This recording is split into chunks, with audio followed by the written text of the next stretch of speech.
Student, this is maths period.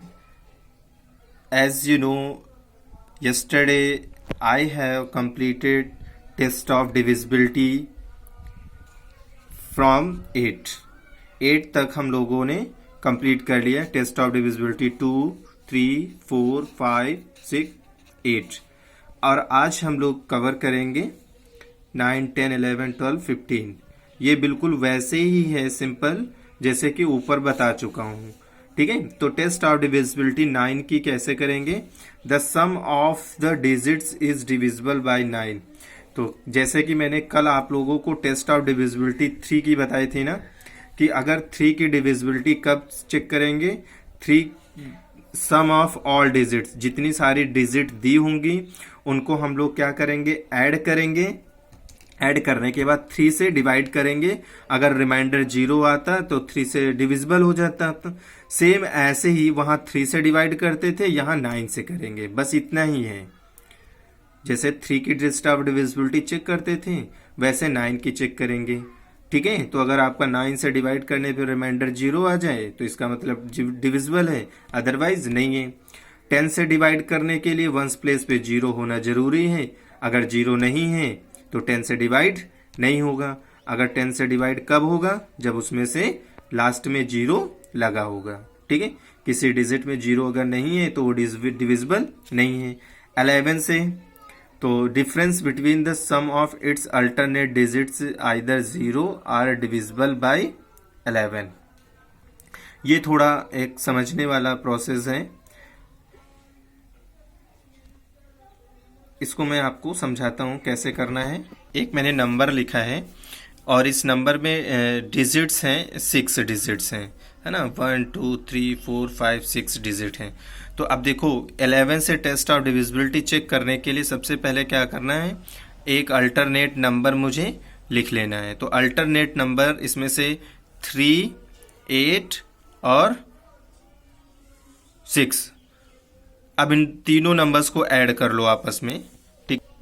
ठीक है, अब देखो इधर से नंबर जो मैंने लिखे हैं वो जरा आप देख लो। यहाँ से 3, एक छोड़ के 8, फिर एक छोड़ के 3, 6 आया। तो इन तीनों नंबर्स को ऐड किया तो 15 आया। ठीक है, अब ऊपर से देखो, ऊपर से 2 नंबर पे फिर एक छोड़ा है, नेक्स्ट नंबर, फिर एक लेफ्ट किया तो नेक्स्ट नंबर। ठीक है, तो इस तरीके से इनको ऐड किया तो यहाँ पे 9, 2, 5 इसे ऐड किया तो ये कितना आया? 16 आया। अब इन दोनों को सब्ट्रैक्ट करेंगे। इन दोनों को क्या करेंगे? सब्ट्रैक्ट करेंगे। अब देखो इन दोनों को जब मैंने सब्ट्रैक्ट किया तो रिजल्ट 1 आ गया। यहाँ पे रिजल्ट इसका क्या आना चाहिए था? 0 आना चाहिए था। रिजल्ट क्या आना चाहिए था? 0 आना चाहिए था। अगर तब भी 0 नहीं आता है, अगर इस नंबर को 11 से डिवाइड करते, 11 से डिवाइड करने पर रिमाइंडर 0 आएगा तो वो नंबर 11 से डिविजिबल होगा। फिर से समझ लो, अल्टरनेट नंबर्स को ऐड करना, फिर उनका डिफरेंस निकालना। डिफरेंस निकालने के बाद अगर डिफरेंस में 0 आता है या फिर वो नंबर 11 से डिवाइड हो जाता है तो वो पूरी डिजिट क्या होगी? 11 से डिविजिबल होगी, अदरवाइज नहीं होगी। क्लियर? चलिए, ये आपकी एक्सरसाइज की बुक है, बुक से एक्सरसाइज दी गई है। इसमें पहला क्वेश्चन दिया है कि 5 के फैक्टर्स निकालने हैं। इनमें 1, 2, 3, 5, 7, 8, 10 और 11 दिया है। अब इसमें से सिर्फ 5 के फैक्टर निकालने हैं। तो फैक्टर 5 के कितने होंगे? 1 और 5, केवल 2 फैक्टर होंगे। ये 5 किस किस की टेबल में आएगा? ये 1 की टेबल में आएगा और 5 की टेबल में आएगा। क्लियर?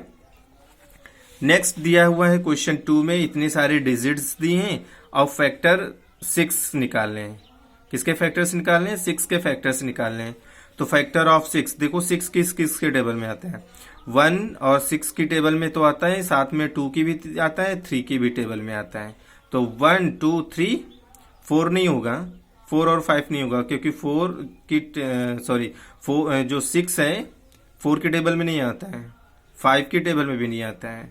ठीक है, तो अब देखो यहाँ पे नेक्स्ट क्वेश्चन दिया है, फाइंड द को प्राइम पेयर्स। तो को प्राइम पेयर्स का मतलब होता है को प्राइम, यानी कि जिसका कॉमन फैक्टर सिर्फ 1 हो, उसके अलावा कोई भी कॉमन फैक्टर नहीं हो। अगर हम किसी नंबर्स के कॉमन फैक्टर्स निकालते हैं, अगर निकालने के बाद उनमें 1 के अलावा अगर है तो वो को प्राइम नहीं होगा, वो को प्राइम नंबर नहीं होगा। ठीक है, समझ गए ना। अब देखो, अब इस क्वेश्चन को सॉल्यूशन किया गया है, तो इसमें बताया गया है 8 और 15 को प्राइम है या नहीं है। तो अब इसको फाइंड करने के लिए मुझे सबसे पहले F8 निकालना। तो जो 8 के फैक्टर्स हैं, फिर 15 के फैक्टर्स हैं, फिर देखा कि इसमें से कॉमन कौन है। देखिए, इसमें 1 है, इसमें भी 1 है, 1 कॉमन है, इसमें 2 है, इसमें 2 नहीं है, इसमें 4 है, इसमें नहीं है, इसमें 8 है, इसमें नहीं है। इसका मतलब कॉमन नहीं है। ठीक है, अब ये कॉमन सिर्फ क्या है, 1 ही है। अभी अभी बताया ना कि there is no common factor, तो 8 and 15 are coprime. Clear, 8 and 9 are also coprime. 8 and 9 क्यों को प्राइम है? क्योंकि इसके फैक्टर्स, जब 8 के फैक्टर्स निकालोगे तो इसके फैक्टर्स और 9 के फैक्टर्स में कोई मैचिंग नहीं होगी, कोई कॉमन नंबर नहीं होगा, इसलिए को प्राइम है। ठीक है, अब देखो, अब यहाँ क्वेश्चन में बताया गया है कि जो 84 है वो 4 से डिवाइड किया गया तो 21 आता है, और 84 को जब 12 से डिवाइड किया गया तो 7 आता है। ठीक है, अब यहाँ बताया गया है कि इन दोनों का प्रोडक्ट, यानी कि 84 को 4 से डिवाइड कर रहे हो और 84 को 12 से डिवाइड करो, लेकिन 4 और 12 का जो प्रोडक्ट है उससे क्या हमारा 84 डिवाइड होगा, यही पूछा गया है क्वेश्चन में।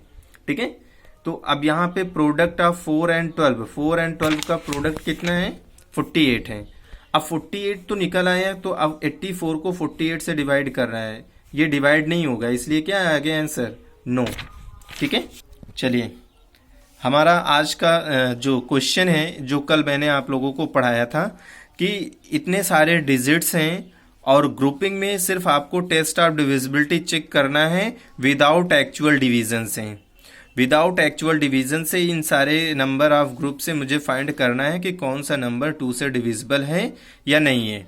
अब मैंने बताया था 2 से डिविजिबल सबसे लास्ट डिजिट चेक करेंगे। सबसे लास्ट डिजिट में इसमें 4 है, इसमें 1 है, इसमें 8 है, इसमें 3 है। तो बताया था 0 होना चाहिए, 4 होना चाहिए, 2 होना चाहिए, 8 होना चाहिए, 6 होना चाहिए। तो सिर्फ 34 और इसमें ही देखिए केवल 4 और 8 हैं, बाकी किसी में नहीं है। तो इसका मतलब सिर्फ यही 2 नंबर डिविजिबल हो जाएगा 2 से। ठीक है, that's clear. Okay, test of divisibility by 3। अब देखो 3 से कैसे टेस्टिंग करना है।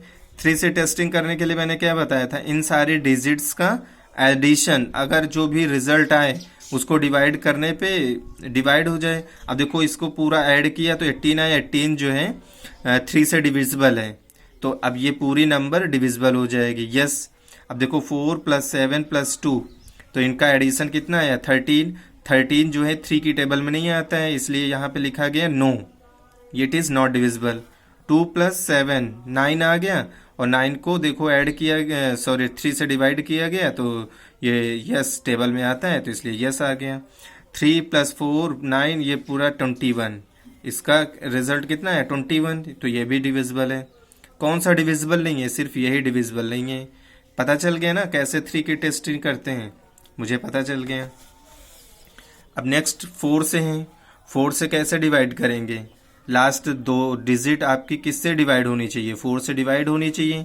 अब ये 4 से डिवाइड, ये 4 की टेबल में आएगा 14 नहीं, तो इसलिए लिखा नो, ये डिवाइड हो जाएगा क्योंकि यहाँ डबल जीरो दिए हैं। डबल जीरो वाले नंबर्स, यानी कि लास्ट में अगर 2 जीरोज होते हैं तब भी वो 4 से डिवाइड हो जाते हैं। ठीक है, 72 को जब आप डिवाइड करोगे 4 से तो यस आ जाएगा। 76 ये डिवाइड नहीं होगा, इसलिए नो लिखा है। ठीक है, नेक्स्ट नंबर दिया है। अब ये टेस्टिंग 5 से करना है, तो 5 टेस्ट करने के लिए 0 हो या तो 5 हो। देखो यहाँ पे 5, यस 5 है, नो नो, 0 यस, 1 नो। ठीक है। नेक्स्ट ई नंबर में देखो 6 से डिविजिबल।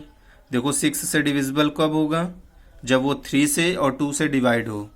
ये पहला नंबर दिया है 6, ये तो 6 है, 2 से डिविजिबल है, तो क्या ये 3 से भी डिविजिबल है? 3 + 9 + 6 यस, 18 जो आया यस डिविजिबल है। ठीक है। ये इसमें भी 2 दिया हुआ है, दिया है 2। अब ये डिविजिबल है कि नहीं है चेक करते हैं। सारे नंबर्स को ऐड किया, 21 आया, 21 3 के टेबल में आता है, यस यस हो गया।